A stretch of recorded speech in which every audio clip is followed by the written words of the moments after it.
اور آج کے زمانے میں افراد حکمران نہیں ہیں، یہ بھی اچھی طرح سمجھ لینا چاہیے۔ آج کے زمانے میں حکمران ہے نظام، سسٹم، اور چونکہ اس بین الاقوامی دنیا میں 5 ملک جو پانچوں کے پانچوں غیر مسلم ہیں ویٹو پاور رکھتے ہیں، ان کی مرضی کا جو نظام ہوتا ہے وہ قائم ہوتا ہے، ان کی مرضی کے مطابق سسٹم بنایا جاتا ہے، اور وہ عالمی شکنجہ ہر ملک پر کس دیا جاتا ہے، ملک بنانے سے پہلے ہی غلام بنا لیا جاتا ہے۔ تو جب ممالک اور اقوام شر کے مقابلے کے لیے یا شر کے پھیلاؤ کے لیے یا سرمایہ پرستی کے پھیلاؤ کے لیے کردار ادا کرتے ہیں، تو وہاں افراد کے آنے جانے سے کیا ہوگا؟ افراد تو اس سسٹم میں صرف مینیجر ہوتا ہے، ملازم ہوتا ہے، وہ ایک 5 سال کے عرصے کی ملازمت کے لیے آتا ہے، سسٹم چلاتا ہے۔ اگر سسٹم جس نظریے پر بنا ہے وہ غلط ہے تو اس سسٹم کے نتائج ہمیشہ غلط رہیں گے، چاہے وہاں کوئی بڑے سے بڑا رہبر اعظم آ کر بیٹھ جائے، خواہ وہاں بڑے سے بڑا کوئی مذہبی رہنما آ کر بیٹھ جائے، بہت ہی حاجی نمازی پیر مولانا بیٹھ جائیں، سسٹم اگر وہی ہے تو پھر کوئی نتیجہ خیر کے حوالے سے نہیں نکل سکتا۔ پھر ہر وزیر اعظم سال کے بعد یہی منت کریں گے کہ ابھی تو میرا سال ہی گزرا ہے یار، ابھی 4 سال اور برداشت کرو، پھر دیکھنا۔ نواز شریف صاحب کی تقریر موجود ہے، گیلانی کی موجود ہے، اس سے پہلے بے نظیر کی موجود ہے، اس سے پہلے بھی جب نواز شریف آیا اس کی بھی موجود ہے، بیچارے محمد خان جنیجو کی تقریر بھی آن ریکارڈ موجود ہے، اور آج عمران خان بھی یہی کہہ رہا ہے۔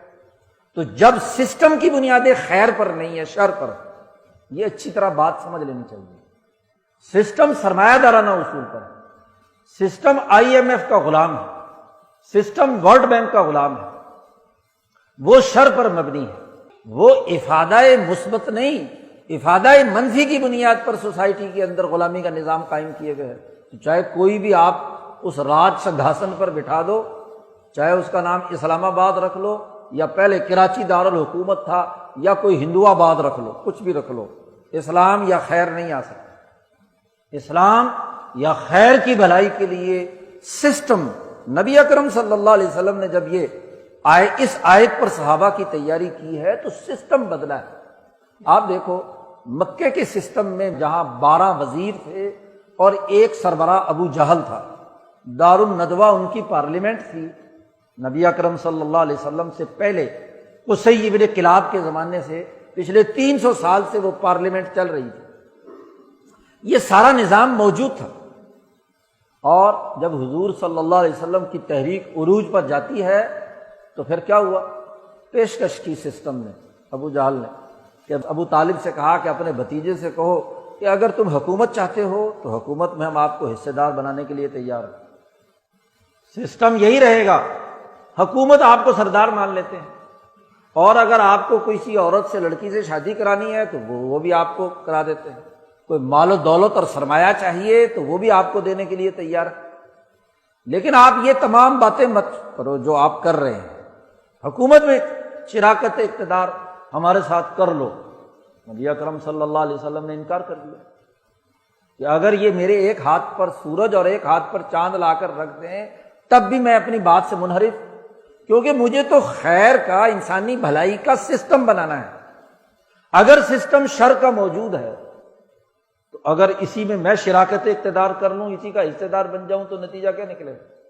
شر کے پھیلانے کا ذریعہ ہوں گا۔ نبی اکرم صلی اللہ علیہ وسلم نے جا کر مدینہ منورہ میں اپنی حکومت خود قائم کی، اپنا نظام بنایا، سسٹم بنایا، نئی عدالت، نئی سیاست، نئی معیشت، نئے ادارے، نیا نظام، نیا طریقہ کار، لِیُظْہِرَہُ عَلَى الدِّینِ کُلِّہ کی اساس پر، اور پھر اس کے ذریعے سے طاقت پیدا کی، اور اس طاقت نے آ کر مکے کے اس سسٹم کو فتح مکہ کے موقع پر توڑا، اور نیا نظام جو مدینے میں قائم کیا تھا وہ نافذ العمل کیا۔ سسٹم کے اندر شراکت کا کیا مطلب ہے؟ آج بڑی غلط فہمی ہماری یہ ہے کہ اسی سسٹم میں رہتے ہوئے ہم کوئی نتیجہ پیدا کرنے میں، یہ بڑے بوڑھے 1970 سے جانتے ہیں کہ ہر الیکشن سے پہلے 70 کے الیکشن سے پہلے کیا تھا؟ بھٹو صاحب نے یہاں نعرے لگائے، جلد سے جلوس نکالے، روٹی کپڑا مکان، نوجوان اور جو یہاں کے نظام سے تنگ آئے ہوئے لوگ، 22 خاندانوں کی سرمایہ داری کی حکمرانی کے نظام سے تنگ آئے ہوئے لوگ سڑکوں پہ نکل آئے اور بس جی اب انقلاب آ گیا، تبدیلی آ جائے گی، یہ ہو جائے گا، وہ ہو جائے گا۔ بھٹو صاحب 7 سال رہے، کیا ہوا؟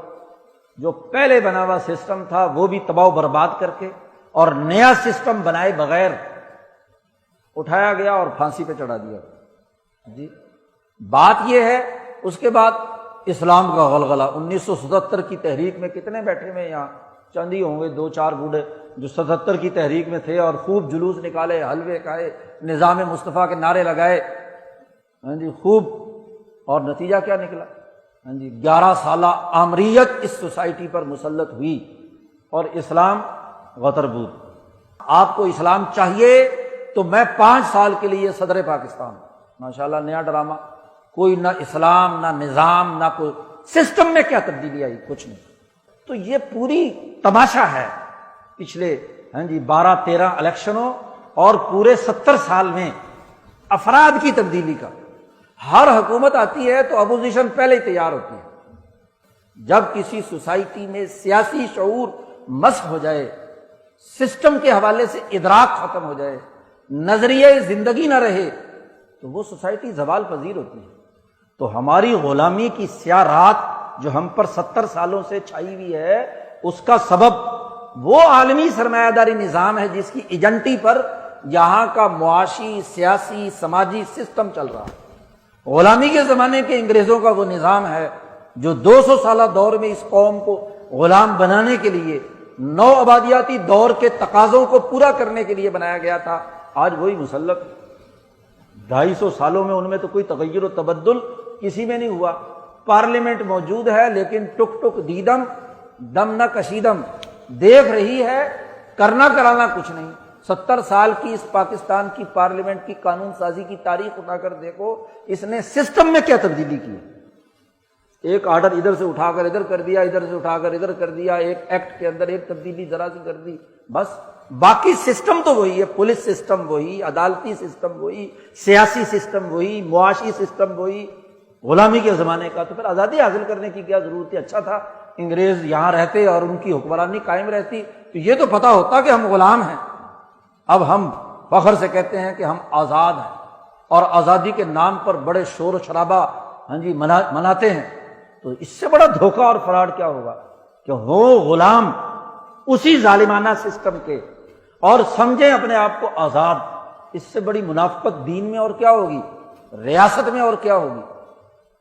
تو قرآن کہتا ہے لِكُلٍّ وِجْهَةٌ، دنیا کی ہر قوم کا ایک نظریہ زندگی ہوتا ہے، تو فاستبقوا الخیرات، خیرات اور بہتری کے پہلوؤں کی طرف سبقت لے کر جاؤ، نہ یہ کہ شر میں آگے بڑھو اور نہ یہ کہ پست ترین خیر کے اندر رہو۔ اگر بالفرض اس کو آزادی تسلیم بھی کر لیا جائے تو ایک کامل آزادی ہوتی ہے اور ایک ناقص آزادی ہوتی ہے، تو ناقص آزادی سے کامل آزادی کی طرف کا سفر تو تب ہوگا جب آپ کا سسٹم بدلے گا۔